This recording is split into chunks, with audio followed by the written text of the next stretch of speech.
doctor said, God closes a door, but he opens a window. The human being is the flesh and the soul also. When a person's going through a difficult time, that you see who's there for you.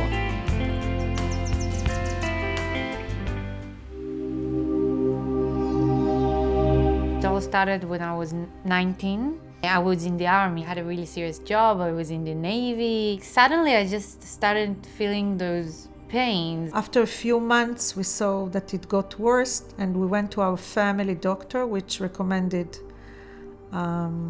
x-rays, and the x-rays showed that she had a tumor. I have a very rare type of cancer that the Israeli doctor don't see lots of cases, especially not in young patients. At the beginning, I was really mourning because I was very worried. I didn't really know what was going around. And this tumor is not reactive, not to chemotherapy and not to normal radiation. In Israel, they don't have this technology. It's very, very expensive. But this kind of radiation is different from the regular radiation because it's not that harmful. It's one thing for a baby to be connected to an IV. The baby doesn't know the difference. As long as they're being held and fed, it doesn't matter that much. To take a 2-year-old who loves to run around and tell him that he has to be attached to an IV for 6 days or longer straight, doesn't even matter if you're pouring apple juice into the IV. Just the thought of connecting him was torture to think about,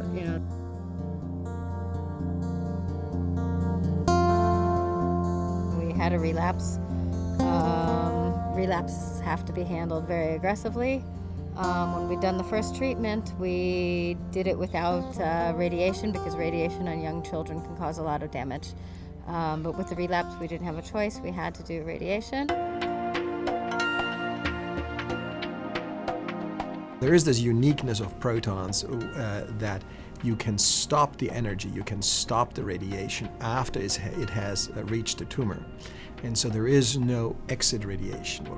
And typically exit radiation is what you get when you get regular radiation treatment. We decided that proton radiation was the best thing for my son. It would minimize the damage that was done by the radiation. The treatment, they were paid for us by the insurance company, but we didn't have no apartment, no car, nothing really. Well, my husband stayed in Israel with my 2 girls, and I went to New Jersey with my 2.5-year-old son. You really feel frustrated because you have to leave your country, your family.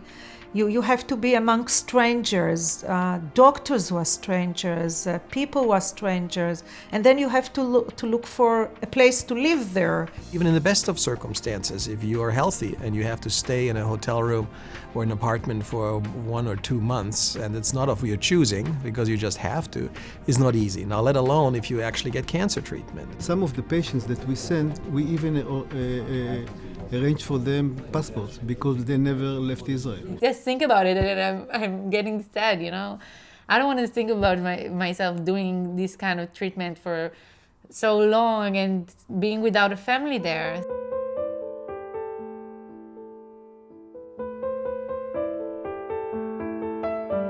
אז אני אוהב לנגן בפסנתר, וגם יש שירים טובים כאלה.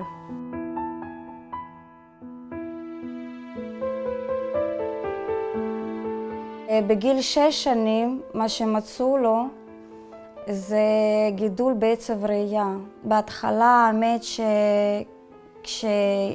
כשאמרו לנו רופאים שאנחנו צריכים לנסוע לניו ג'רסי, להקרנות, אז בהתחלה האמת שנבלנו איך אנחנו נוכל להסתדר, מה נעשה. גם אנגלית זה לא אנגלית מי יודע מה. זה היה שוק. הוא אצל כל אחד מקבל מסר כזה, במיוחד שמדובר בילד שלך. בבית שלנו בארצות הברית חיכתה לנו הפתעה מאוד גדולה.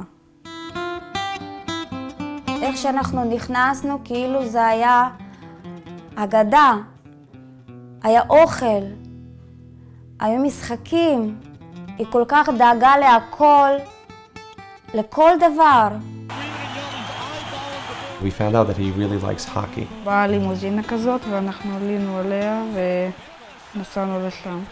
ואז הקבוצה שלו ניצחה 4-3. After the game, he made sure to introduce them to the Devils general manager, as well as the one Russian player that can meet with Metanel and converse in Russian. זה השם שלו, ברוסית. Well, Circle of Hope started when we got a phone call that there's patients from Israel that are coming to get treatment. You can only imagine, these people have to leave jobs behind and families behind, and their whole lives get put on hold. And there you go, come to the States. We don't know the language, we don't know where we're going, we don't know what it looks like, who's there, what are we going to do? Immediately we thought about Chabad House because we know that everywhere in the world there is this kind of center. When we arrived there, not only were all the appliances kosherized, but there was a huge basket of toys that they'd collected from people around the community. And the freezer was full with kosher meats, and the closets had all sorts of snacks in them. It was really a warm welcome. If there's a boy who loves Israeli chocolate spread and that's all he eats, we'll go and find the Israeli chocolate spread and we'll put it in the apartment. This is exactly what Miriam did. Immediately she called us and she asked for details. Tell me exactly what you need. Well, it's very important for patients to not just receive the best clinical care, the best medical care, but also the feeling that they're not alone. Okay.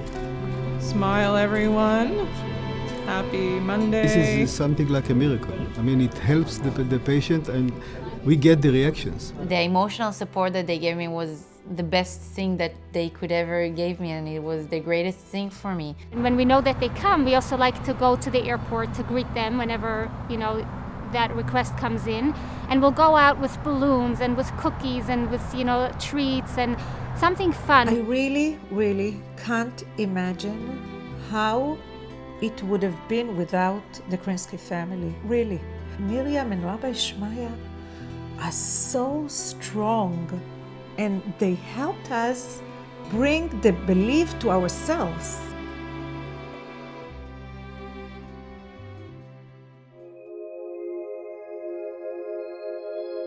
The way I look at it is that the community's always been here. It's just that the Krinskys have been incredible at sort of unearthing or uncovering the community that has been present all the time, and perhaps we needed this wonderful couple to come in and show us that we've all just been here waiting to form as a community together. I always wanted to participate in something in Chabad, and this looked like the perfect opportunity for me. I was asked to do with if there were people that came from Israel and they needed dental care, would I be willing to take care of those people on an emergency basis or whatever? And I said certainly I would be able to do that. The first step when they started their presence here, it was to show us that we really do exist as a community. And now the second step is to show us what responsibilities a community has. It's unbelievable the community's response. We have so many people who say how appreciative they are for the work that the rabbi and Miriam do for them on a personal basis and for the community in general, that there's no reason why others shouldn't give of themselves to give back to them.